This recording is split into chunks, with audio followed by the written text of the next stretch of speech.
Judas capítulo 1, versículo 3. Amados, quando dediquei toda a diligência a escrever-vos acerca da salvação comum, tive a necessidade de escrever-vos e exortar-vos, porquanto deveis seriamente batalhar pela fé que uma vez foi entregue aos santos. Amém. Oremos. Ó Pai Celestial, nós estamos maravilhados nessa noite de poder estar aqui mais uma vez. Hoje, meu Deus, neste grande período em que vivemos, nós só temos a agradecer pelo que o Senhor tem feito por nós.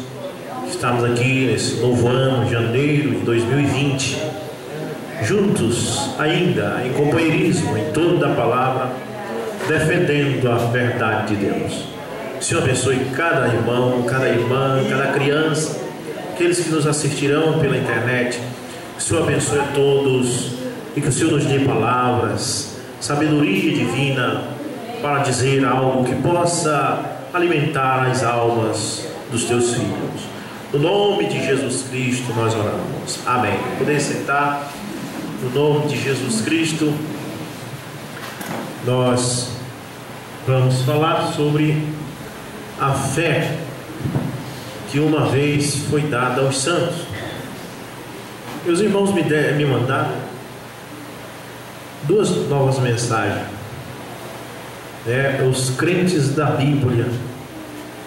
Esses irmãos são de Chapecó, Santa Catarina. Enviam essas mensagens gratuita para nós, cobra nada, sempre chega de duas para mim.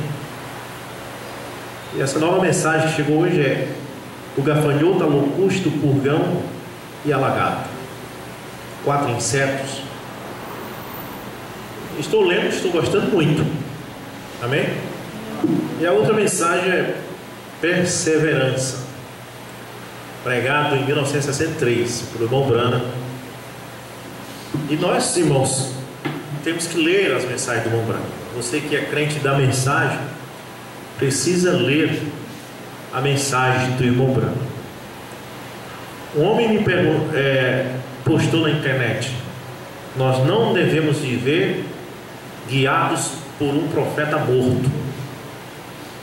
E eu respondi assim: verdade. Nós temos que viver guiados pela mensagem do profeta morto, não pelo profeta morto. Amém? Nós temos que viver guiados pela mensagem do profeta morto. Porque se a mensagem do profeta morto morre com o profeta morto, então não adiantou ele trazer essa mensagem. Nós queremos que a mensagem é eterna. Nós não estamos sendo guiados por Isaías. Não. Nós estamos sendo guiados pela mensagem de Isaías. Que o mensageiro morre mesmo, mas a mensagem não pode morrer, porque se morrer não é Deus, né? Não pode morrer. Então, essa é a desculpa dos oitavos, quando eles querem uma vaguinha. Está todo mundo procurando emprego, né? E ser oitavo na mensagem é bom, porque quando a gente se torna oitavo, todos os pastores do Brasil ficam mandando dízimo do dízimo para a gente. Aí a conta bancária sobe. Então a vaga de oitavo é muito cobiçada na mensagem. Mas quem conhece a mensagem sabe que não tem essa vaga mais, porque vai ter que meter uma lixadeira uma broca na cabeça do cordeiro, né? E fazer uma rosca e meter mais um chifre, né? Porque eram 7 pontas. Aí tem que colocar mais um para poder dar certo, colocar mais um oitavo, mais um ombro. Cavar, fazer uma cirurgia no cordeiro e botar mais um olho, porque os 7 olhos representam os 7 mensageiros. Então, para colocar um oitavo na mensagem, tem que mexer com muita coisa, então é melhor deixar quieto. Melhor ficar com o 7º mesmo, que é o consumador de todos os mistérios de Deus. É melhor ficar com o que a palavra diz. Se não der muito dinheiro, mas o irmão Brana disse: eu prefiro comer bolacha com água e morar debaixo de uma ponte, né, do que estar aí esbanjando nessas Hilux que eles estão comprando, Amarok, carro automático. Você só vê pastor da mensagem na pompa, né? Sapatinho brilhoso, mas está pregando a mentira, o que adianta, né?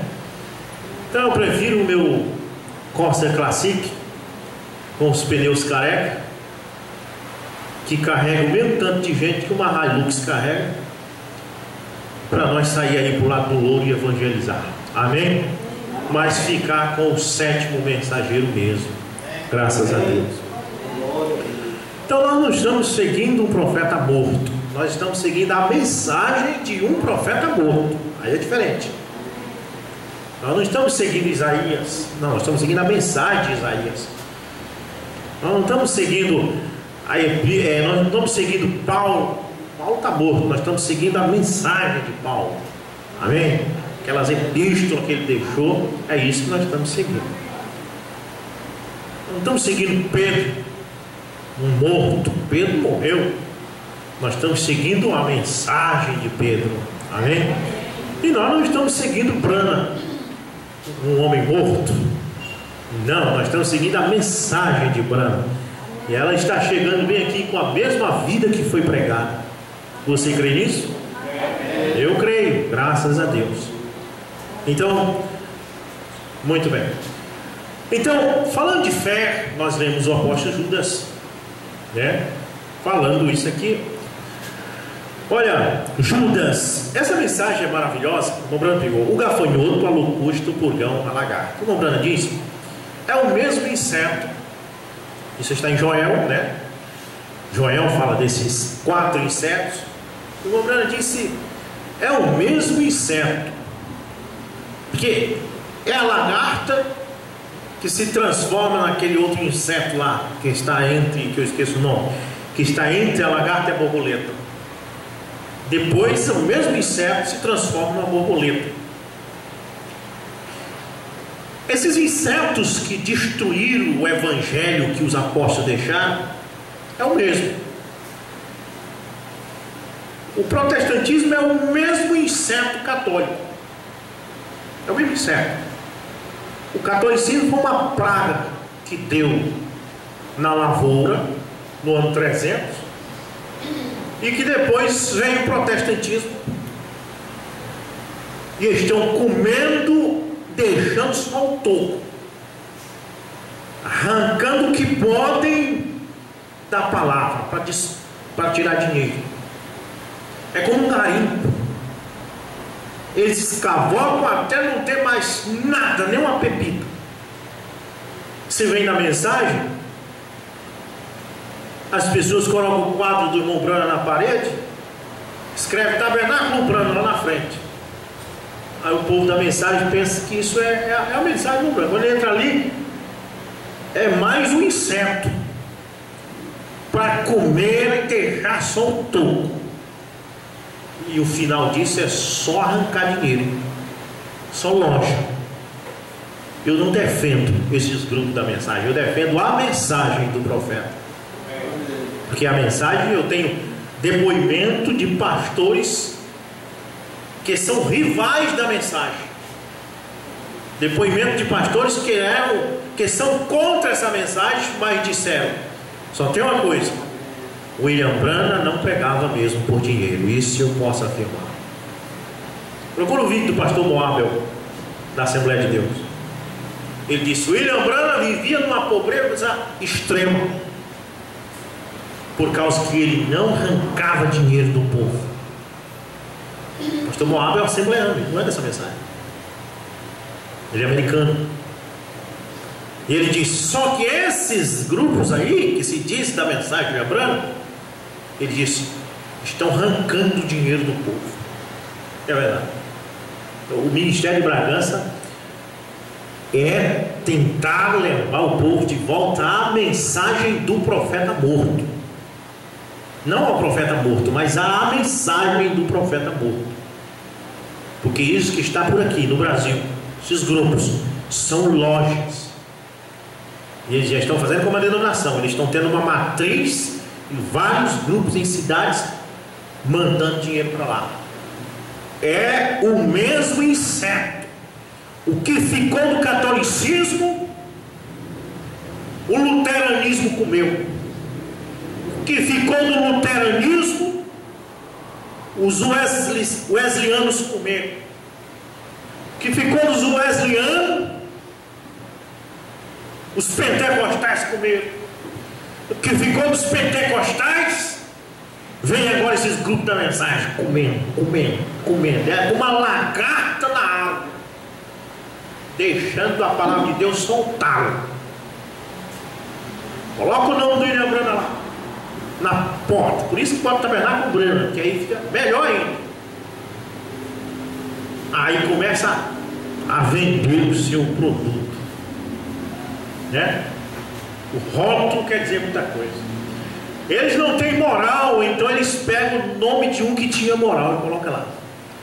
A denominação não tem moral, então pega o nome de Jesus que tinha moral e coloca lá. O irmão Branham disse: isso são nomes blasfemos. A meretriz lá de Apocalipse 17, ela estava montada uma vez que estava cheia de nomes blasfemos. A tradução de Scofield, diz o irmão Branham, que fala nomes blasfemos, quer dizer que ela é uma prostituta e sobre ela estava um monte de nomes blasfemos, que é Assembleia de Deus, Igreja de Deus, Igreja do Reino de Deus. Você entendeu? Um monte de nome falando em Deus, mas é blasfêmia, porque dentro está pregando a mentira. Aí vai Tabernáculo Branham, Tabernáculo dos Sete Trovões. É só a fachada, o conteúdo não presta. Entra lá, é novo nome Branham, é o novo nome gentil de Jerusalém, é Tulson, é nascimento imaculado do irmão Branham, e é todas essas baboseiras. O conteúdo não presta, é só o rótulo que presta. Amém? O William Branham presta, mas os grupos da mensagem não prestam. Eu afirmo isso para vocês. Então, falando de fé, o apóstolo Judas diz: amados, quando dediquei toda a diligência a escrever-vos acerca da salvação comum, tive a necessidade de escrever-vos e exortar-vos, porquanto deveis seriamente batalhar pela fé, que uma vez foi dada aos santos. Porque você vai ao católico, ele diz: eu tenho a minha fé. Você vai à Umbanda, ele diz: eu tenho a minha fé. Você vai ao protestante, ele diz: eu tenho a minha fé. Mas Judas disse: batalhai por aquela fé que uma vez. Quando foi essa vez?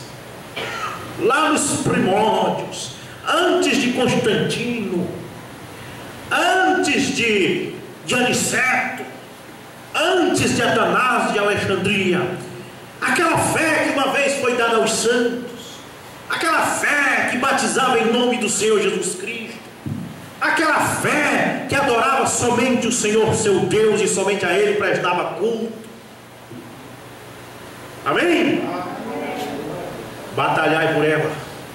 Nesses últimos dias nós precisamos batalhar por esta fé que uma vez foi dada aos santos. O povo da mensagem precisa batalhar por aquela fé que uma vez foi dada aos santos no dia da voz do sétimo anjo, quando Deus restaurou a mensagem, trouxe de volta o batismo apostólico, a deidade de Deus revelada, a santa ceia com pão asmo e lava-pés, a santificação do viver. Deus trouxe tudo aquilo, mas quando o mensageiro morreu, essa fé que foi dada aos santos desapareceu da mensagem, né? foi desaparecendo, e agora o que temos é grupos que não são nada a mais ou nada menos que denominação.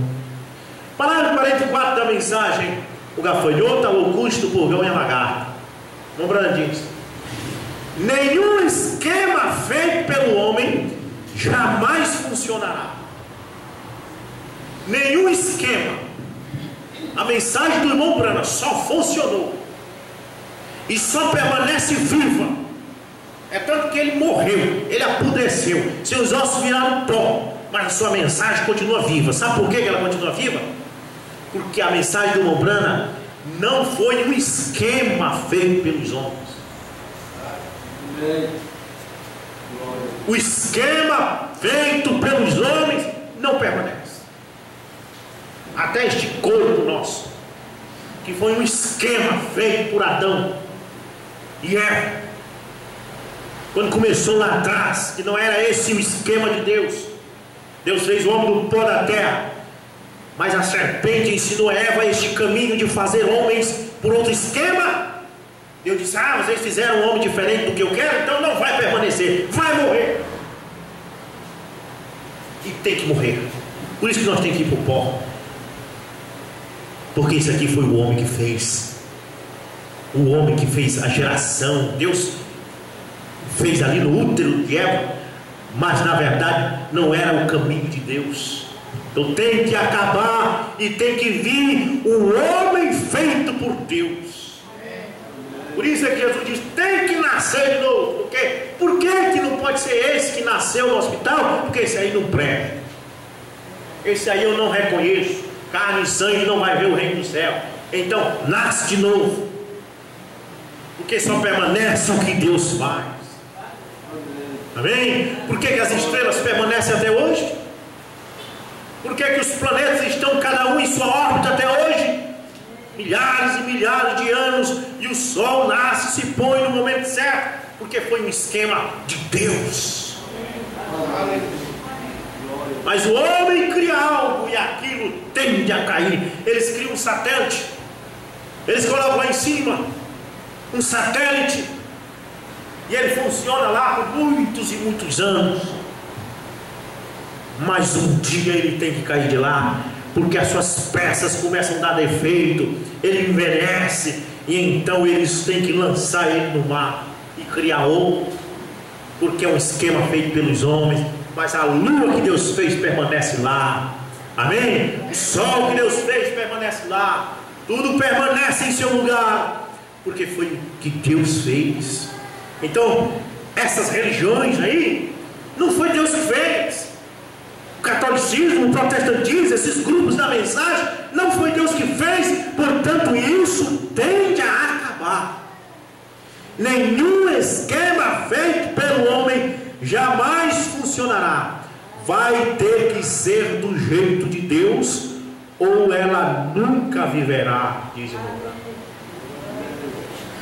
Esquemas feitos pelo homem não funcionará. Por isso Judas disse: olha, batalhai por aquela fé que uma vez foi dada aos santos. Aquela fé que Pedro e João tinham ao subir o templo chamado Formosa. Eles não eram da Igreja Universal. Eles não criam que você tinha que ficar rico para ser um crente. Ou deficiente físico disse: ai-me uma prata ou ouro. Ele disse: nós não temos isso. Mas nós temos isso, uma fé que uma vez foi dada aos santos. O que nós temos, nós te damos. Levante e anda. O que nós temos é fé. Não uma fé na Umbanda, não uma fé no protestantismo, não uma fé católica, mas nós temos uma fé que uma vez foi dada aos santos. A noiva de Jesus Cristo nesses últimos dias precisa batalhar por essa fé, lutar por ela, porque o diabo está tentando tirar você dela e te dando uma fé provisória, te dando um esquema feito pelos homens que não permanece. Tem que ser, veja bem, o irmão Branham diz: nenhum esquema feito pelo homem funcionará. Vai ter que ser do jeito de Deus, ou ela nunca viverá. Esquemas feitos pelo homem não funcionará. Você pode envolver uma tira de pano numa árvore e dizer que isso cresça. Não funciona. Descascar a árvore é a casca da árvore que faz com que a vida passe por ela, por todo o caule e até para os ramos e assim por diante. Se você descascar ali e colocar um pedaço de pano ligando dessa extremidade da casca a outra, achando que a vida que está aqui dessa casca vai passar para outra casca, você está enganado, não vai, que é esquema feito pelo homem. Mas se ali houver um pouquinho de casca ligando uma outra vida, passa por aquele pequeno link. A vida só passa por aquilo que Deus fez. O que o homem fez pode ser bonito, mas não tem vida. Amém? Um pano não era o programa de Deus. Tem que ser a casca, a vida. E quando vem das raízes, produzirá a mesma vida que a árvore teve antes que os insetos a comessem. Aquela vida que a árvore tinha antes que o purgão, que o gafanhoto, que a aruga, que a lagarta comeu. Aquela vida que estava ali antes do catolicismo comer. O Breno vai dizer aqui, são 4 coisas que eles comeram. Uma delas é a fé. Eles tiraram a fé genuína na palavra de Deus e te deram uma fé diferente. Te deram uma fé nas imagens de escultura, te dão uma fé no Jesus de pedra, te dão uma fé no rosário e assim por diante. Mas aquela fé que uma vez foi dada aos santos, eles tiraram das pessoas. Depois eles tiraram o amor fraternal. E o irmão vai dizendo, são 4 coisas que esses insetos comeram da igreja. E você só vai encontrar essa vida de volta se você voltar antes dessa praga ter dado nessa lagoa. Porque catolicismo é praga, protestantismo é praga, grupos da mensagem pregando errado é praga.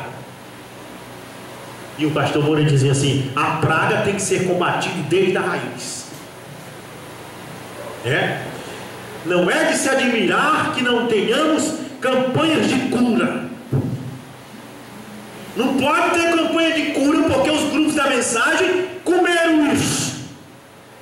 Disseram que isso é coisa de denominação e tiraram as campanhas de cura da mensagem. Uma coisa que o irmão Brana fazia, mas a mensagem de hoje não faz, não pode fazer. Imposição de mão, coisa de denominação. Tem que falar só em trovão, trovão, trovão, trovão, trovão, trovão. O evangelho não é só trovão. O evangelho tem trovão, tem relâmpago, tem chuva. Não fica só por aí não, tem que ter chuva também. Amém? E o que adianta tanto trovão e nada de chuva? Quantas vezes vocês têm visto chegar um tempo de chuva e troveja e não tem chuva? Que adianta tanto trovão, cordeiro saiu do trono, os trovões se revelaram, cordeiro saiu do trono, os trovões se revelaram, e não tem chuva. Ninguém foi arrebatado ainda. Ninguém recebeu um novo corpo ainda.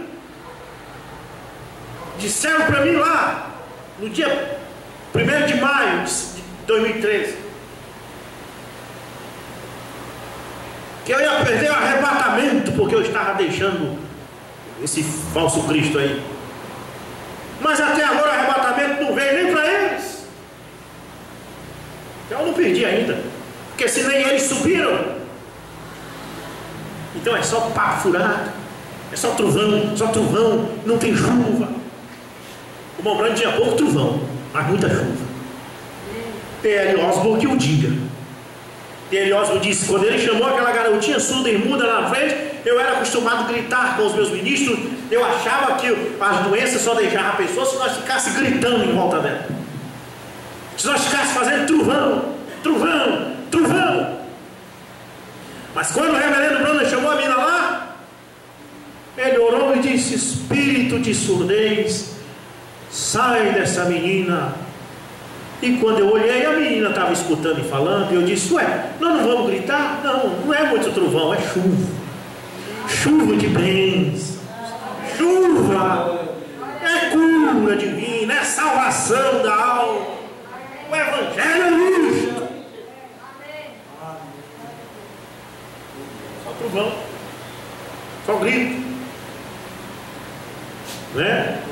Não é de admirar que não tenhamos campanhas de cura, não é de se admirar que as igrejas estejam despedaçadas, não é de se admirar que alguém diga: oh, isto, aquilo, aquilo outro, tão discordante, não é de se admirar que existe um tais ismo entre nós, tanto ismo, rubinismo, branismo, e aí vai, tudo isso. A Assembleia de Deus pergunta: de que igreja você é? E os da mensagem hoje perguntam: de que companheirismo você é? Tudo isso. Não precisava fazer essa pergunta, não precisava perguntar de que companheirismo você é.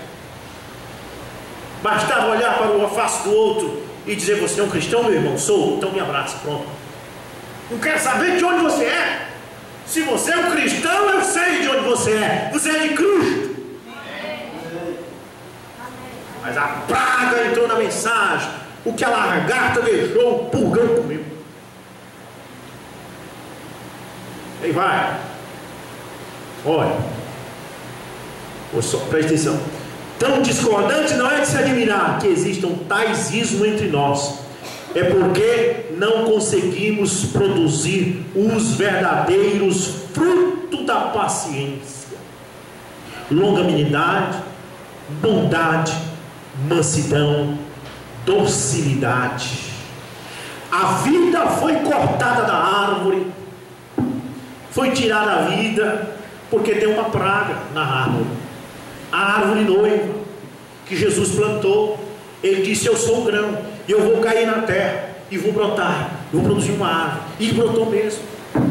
Ele foi sepultado, e da sepultura de Jesus nasceu uma árvore, chamada árvore noiva. Nós viemos da sepultura de Jesus.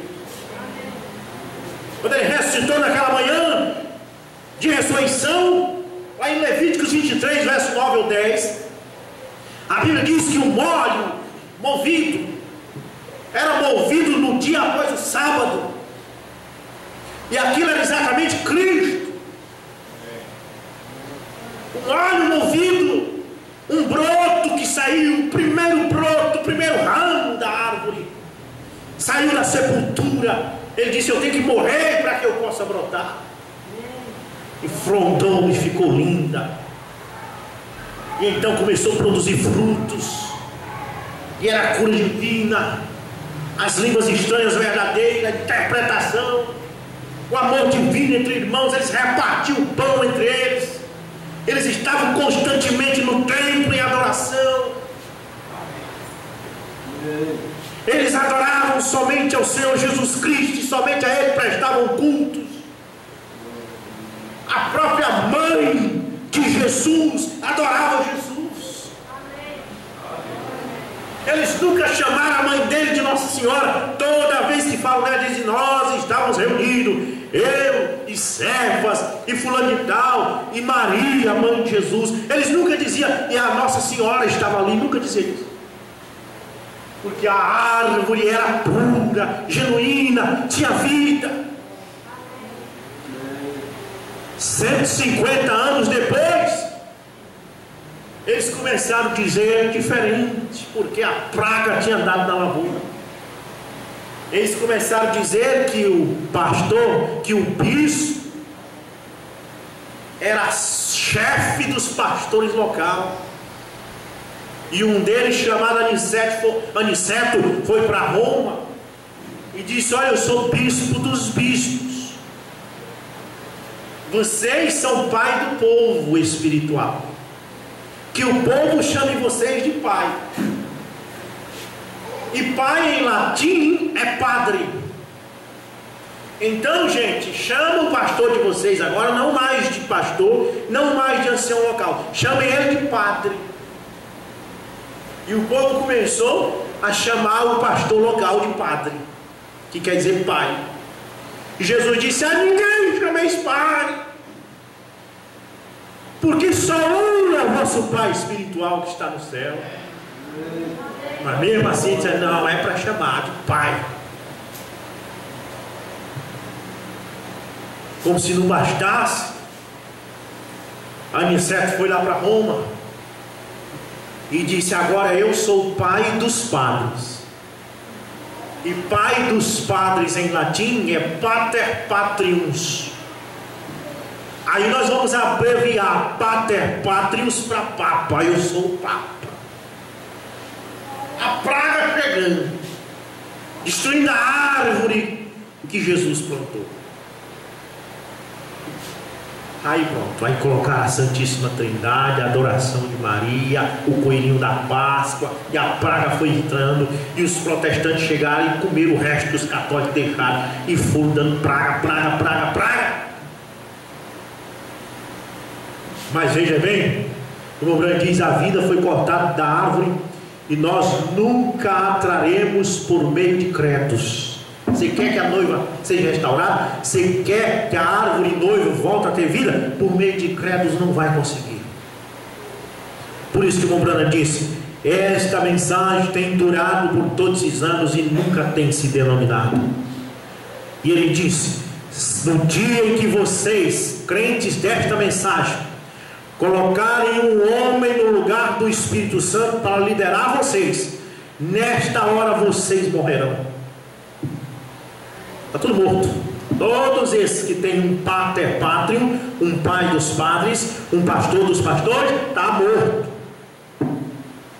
Está morto.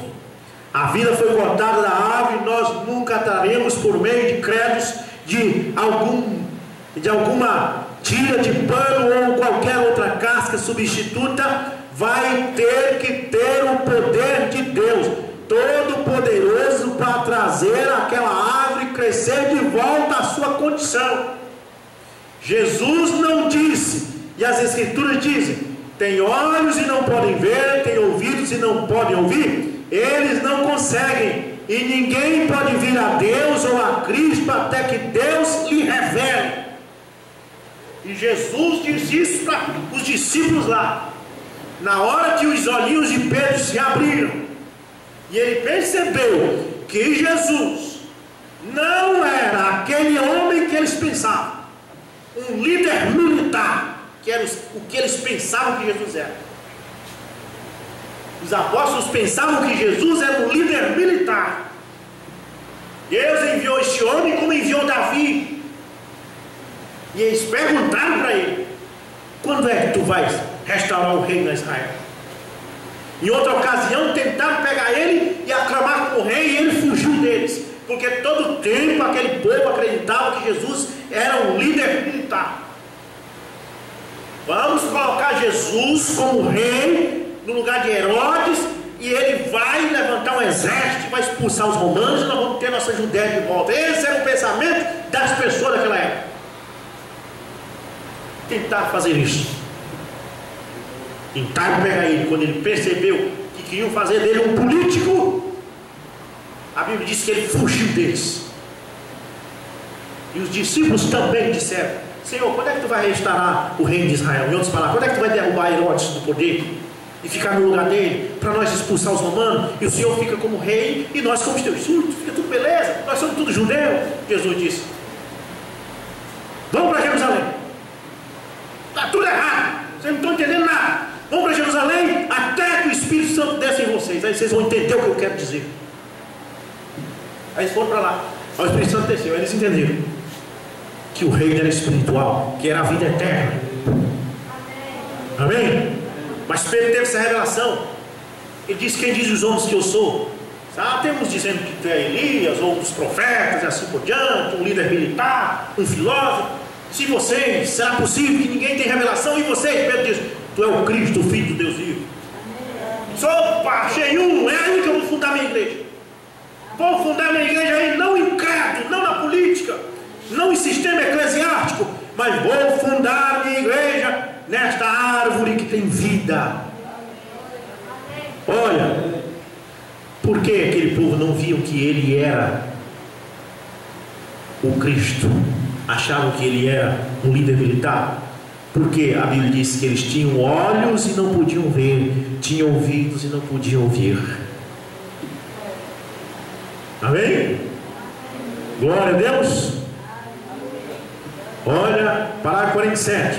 Outro dia eu estava conversando e estávamos pensando nas Escrituras, e eu disse: por que as pessoas não conseguem ver? Eu disse: aí está.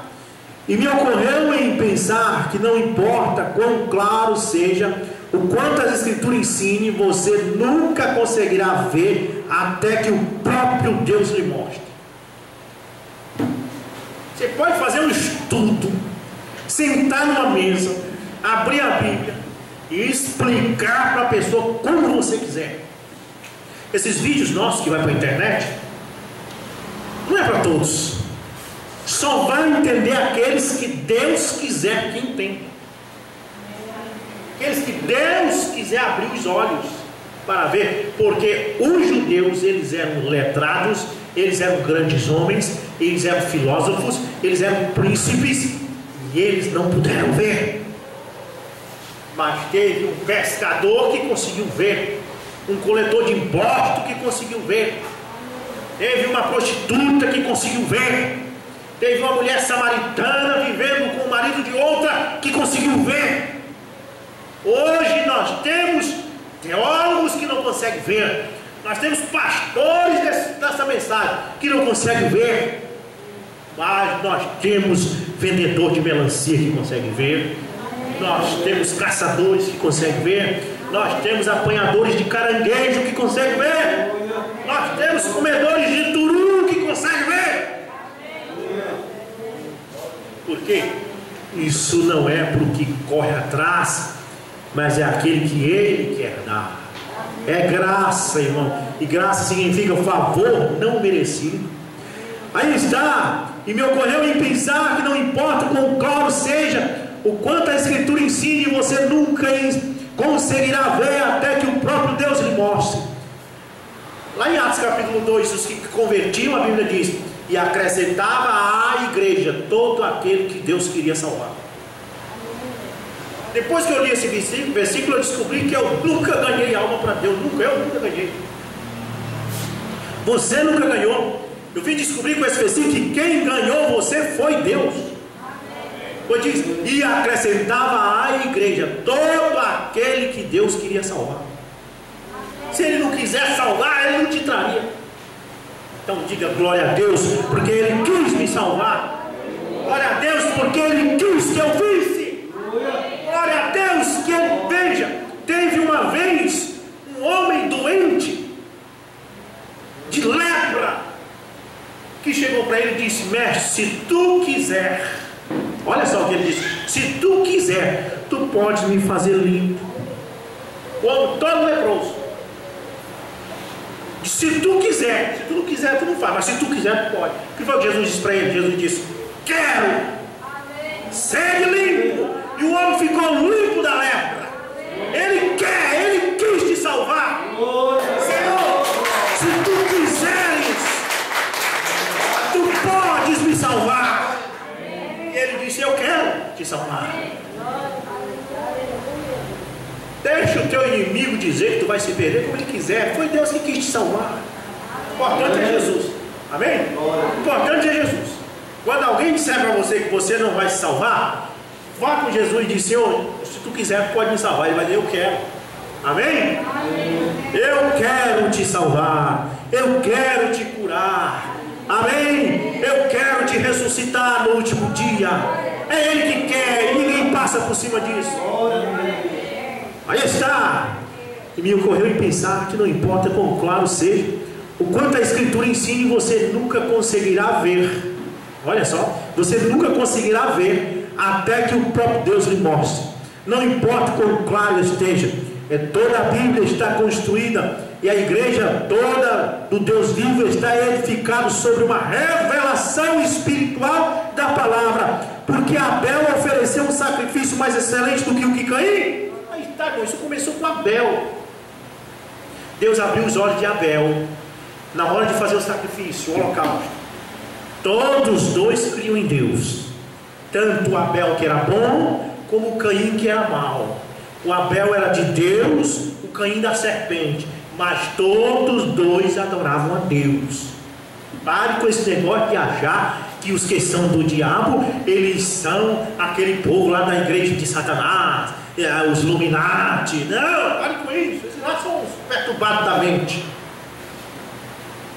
Os filhos do diabo estão fazendo culto, cantando, curando os enfermos e dizendo que ama Jesus. Caim era filho do diabo, e ele disse: vou fazer um holocausto para Deus. O holocausto é o culto antigo, e eu vou agradar o meu Deus, porque tem cada melancia linda lá onde eu plantei.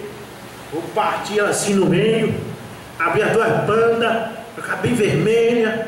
Vou colocar as maçãs assim, as bananas bem douradas, melões.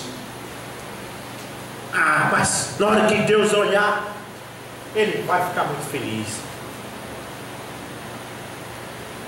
Aí Abel chegou e disse: eu vou fazer um holocausto também para o meu Deus. Mas é o seguinte, eu vou pegar aquela ovelha ali, a mais bonita do meu rebanho, e pegou ela e botou em cima do monte de pedra, com a faca no pescoço, sangue derramou. Abel deve ter olhado e disse: é louco, isso é doido. E Deus disse: oh, que maravilha! O meu filho viu o que foi que aconteceu. Foi sangue mesmo, meu filho, que foi derramado no Éden. A tua mãe derramou sangue para pecar. Tu viu, meu filho? Como foi para tu ver? O Senhor que quis que eu visse. Oh, mas eu amo o meu holocausto do meu filho. Eu amo o culto do meu filho. E Deus olhou para o de Caim, e Caim disse: olha, Senhor, que beleza aqui, Senhor, essas maçãs. E Deus disse: não gostei não. E Caim rangeu os dentes de raiva. Pois então eu vou matar aquele ali que tu gosta. Então eu vou matar ele. Então eu vou perseguir essa tal de mensagem de William Branham. Então eu apresentei uma grande igreja com lindos músicos profissionais, corais, galerias e tudo mais, e tu não se agradou. Então eu vou perseguir esse tal de tabernáculo. Eu vou destruí-los. E é assim que o diabo faz. Então ele vem para cima de nós. Ele foi para cima de Abel. Ele matou Abel. E ele começou a querer matar todo aquele que Deus se agradava. Esaú queria matar Jacó, porque Deus amou Jacó e aborreceu Esaú. Ele disse: eu vou te matar, tu é meu irmão, eu vou te matar. Jacó teve que atravessar o val de Jabó e buscar Deus para não morrer. Mas Saul queria matar ele e o próprio irmão. Mas é irmão, veja. E o homem diz: é gêmeo. Caim, Abel, gêmeo. Saul, Jacó, gêmeo. E então, quando veio o Cristo da mesma forma, Judas olhou para Jesus e se encheu de inveja, de ódio. Por que o pai disse aquilo? Quando ele saiu das águas, o pai bradou do céu dizendo: esse que é meu filho amado, em quem eu tenho prazer de habitar. E Judas se raivava com isto. Por que não comigo? Esse dinheiro que foi gasto com esse vaso de alabastro, disse ele, na hora que ele viu a mulher quebrar o vaso de alabastro e jogar sobre Jesus, e disse: que desperdício. Judas falou isso. Que desperdício. O Judas está dentro da igreja, sempre procurando defeito na igreja. Não é verdade, irmão João Alberto? Toda vez que termina o culto: vem cá, o Rubens não está mais pregando a mensagem, não. Vem cá, por que o Rubens cantou querido? Aquilo é de denominação. Vem cá, por que o Rubens fez aquela oração longa? Vem cá, por que o Rubens fica falando só das denominações? Judas, está sempre procurando defeito, mas está no nosso meio. O Judas, quando viu a mulher quebrar o vaso de alabastro, olhou. Pedro disse: olha que maravilha, essa irmã pecadora reconheceu que o nosso Jesus, ele é a salvação para ela. E outros apóstolos do mesmo jeito. O próprio Tomé, sendo incrédulo, também concordou com a mulher: está certa, irmã. Mas o Judas não, ele disse: em vez de fazer isso, isso devia ser vendido e esse dinheiro arrecadar e dar aos pobres. Ele está sempre querendo dizer que ele é mais bonzinho que nada. Quando vê muita gente dando uma de bonzinho, ele é o Judas. Se dízimo que tu dá para o pastor, tu devia dar para os pobres. Mentira dele. Tá certo, dá para o pastor mesmo para ele evangelizar. Não vai na conversa com o Judas, não. É papo dele. Ele não ama os pobres coisa nenhuma. Aí depois o apóstolo vem dizer, e Judas dizia isso. Na verdade não é porque ele amava os pobres, mas porque ele era o tesoureiro da igreja. Viu? Ele tinha a bolsa. Jesus andava com os 12 discípulos e eles andavam com uma bolsa. Ele pegou uma bolsa de couro e disse: olha gente, não leva essa bolsa aqui, porque se no caminho aí a gente encontrar alguém que quer dar uma oferta, um dízimo, a gente aceita, que a gente precisa. Nós somos, afinal, nós somos 12, ainda tem as irmãs. Nós precisamos comer. O obreiro é digno do seu salário. Então tem que ter um de nós aqui responsável a ficar com a bolsa. Quando chegar alguma irmã ali com uma notinha de 20 reais, de 50 reais, quem é? Aí Pedro olhou. Aí Jesus disse: Judas, tu. Jesus sabia desde o princípio que ele era um diabo. Eu vou dar a bolsa do dinheiro para o diabo carregar. O ladrão. O Judas da mesma forma. Então, olha, irmãos, preste atenção. Deus se agradou foi de Jesus, não foi de Judas. Deus disse: esse é o meu filho amado, em quem eu tenho prazer de habitar. E isso fez com que Judas o odiasse. E então, quando ele viu isso, quando ele viu que Jesus era amado, então ele passou a planejar um jeito de entregar Jesus à morte. Quando Judas descobre que Deus não ama ele, mas que ele ama certa pessoa, então ele já sai por ali atrás de achar um jeito de entregar aquela pessoa à morte. Ele entrega você para os seus inimigos. Ele faz aliança com os inimigos para ficar contra você. É o Judas, porque ele quer ver o seu fim. Quando Jesus desceu do monte da transfiguração, ele perguntou: quem dizem os homens ser o filho do homem? Um diz Elias e outro diz: tu és um dos profetas, e assim por diante. Ele interrogou: mas e vós, quem dizeis que eu sou? Pedro respondeu: tu és o Cristo, o Filho do Deus vivo.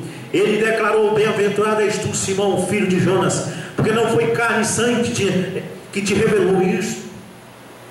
Meu Branham diz: você nunca aprendeu isso de algum livro. Aí os pastores gravam CD: olha pastor, dê isso para a sua igreja. Não vamos aprender de CD. Ou então faz um livro. Mal eu estou lendo a Bíblia e a mensagem, eu tenho muita preguiça de ler. Se tiver tempo para ler, irmão, é a mensagem do profeta e a Bíblia. Eu não tenho tempo para ler livro de outro homem. Eu não tenho tempo para escutar CD de outro pastor. Não posso perder tempo com isso. Você já quase não lê a Bíblia. Você devia ler a Bíblia toda hora. Você não está lendo. Você vai ler um livro que um fulano tal escreveu, dando a ideia dele. Você não está aprendendo de homem. Jesus disse: tu não aprendeu isso de um seminário, diz Mobrando. Você nunca aprendeu isso de algum livro ou de algum seminário, em alguma base de esquema feito pelo homem. Mas meu Pai que está no céu te revelou isso. E sobre esta pedra, sobre aprender do meu Pai, não de livros, e não de CDs de homens, e não de ensinamento de homem, sobre isso eu vou fundar a minha igreja. E tem mais: e as portas do inferno não prevalecerão contra ela. Aí está a revelação espiritual da palavra de Deus. Esta é a fé que uma vez Deus deu aos santos, que Judas falou. Judas diz: batalhai, meus irmãos, por essa fé que uma vez foi dada aos santos. Você crê nisso? Vamos batalhar por essa fé. Uma vez foi dada aos santos. Uma vez foi dada aos santos. Se vós impordes as mãos sobre os enfermos, eles serão curados. Isso foi dado uma vez aos santos. Vamos batalhar por isso? Uma vez foi dado aos santos uma santa ceia, pão asmo e lava-pés. Vamos batalhar por isso. Uma vez foi dado aos santos um batismo nas águas, no nome de Jesus Cristo. Vamos batalhar por isso. Vamos batalhar por essa fé que uma vez foi dada aos santos. Oh, uma vez foi dada aos santos a cura divina. Uma vez foi dada aos santos o Deus único, o alfa, o ômega, o princípio e o fim. Uma vez foi dada aos santos. Vamos batalhar por isto. Não a fé que foi dada a esses ímpios, a fé na Umbanda, a fé na macumba, a fé no catolicismo. Não, essa fé não. É a fé que uma vez foi dada aos santos. Essa que nós queremos. Amém? Olha, irmãos, vamos orar. Vamos vir à frente os que quiserem receber oração. Vamos fazer uma oração primeiramente. Somente crer. Bondoso Pai Celestial, Senhor Deus de misericórdia, dai-nos aquela fé que uma vez foi dada aos santos. Permita, Senhor, que isso possa voltar, que os teus filhos possam voltar a antes do concílio de Nicéia, quando o purgão, a lagarta, a ruga, esses insetos ainda não tinham atacado a árvore, antes do protestantismo, antes desses grupos da mensagem, antes do catolicismo, antes da macumba, antes do espiritismo, antes disso, Senhor, que possamos voltar àquela fé que uma vez foi dada aos santos, que as irmãs não cortavam o cabelo, não usavam batom, não usavam brincos. Essa fé que foi dada aos santos, que os cristãos falavam em língua, profetizavam. Aquela fé que uma vez foi dada aos santos, que eles faziam um culto até o dia raiar e ninguém ficava dizendo: oh, esse culto está demorando. Que Paulo pregava e aquele jovem caiu lá de cima, lá para meia-noite ele desceu e orou, e o jovem recitou, e ele não encerrou o culto, ele voltou a pregar até o dia raiar. Dá esta fé que uma vez foi dada aos santos, que ninguém venha à igreja para simplesmente cumprir uma obrigação, mas dá aquela fé que uma vez foi dada aos santos, que eles vinham porque amavam o Senhor Jesus Cristo. Oh Pai, nesta noite dá aquela fé que uma vez foi dada aos santos, que o Senhor disse: em meu nome porão as mãos sobre os enfermos e os curarão. Aquela fé que uma vez foi dada aos santos, que dizia: se alguém de vós enfermos, chame o presbítero da igreja e unge com óleo, a oração da fé curará o doente, e se tiver cometido algum pecado, lhe serão perdoados. Dai-nos aquela fé que uma vez foi dada aos santos, no nome do Senhor Jesus Cristo. Amém. Põe a tua mão na mão do meu Senhor, na Galileia. Põe a tua mão na mão do meu Senhor, que acalma o mar. Meu Jesus cuidará de ti, noite e dia sem cessar.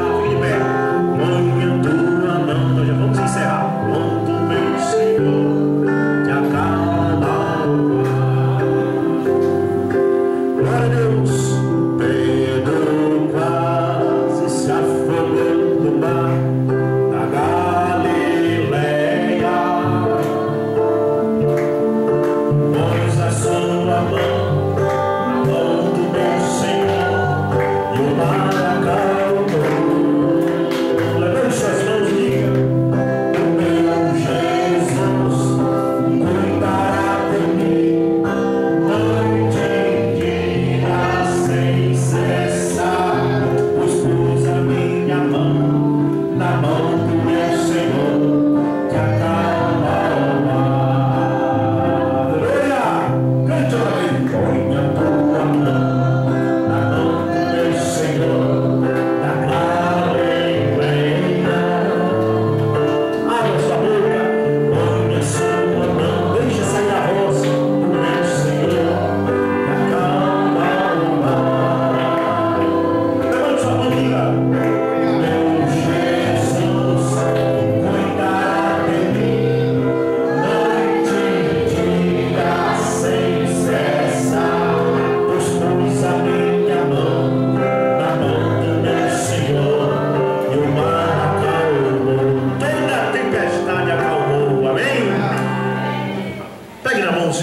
diga: põe a sua mão na mão do meu Senhor, do nosso Senhor.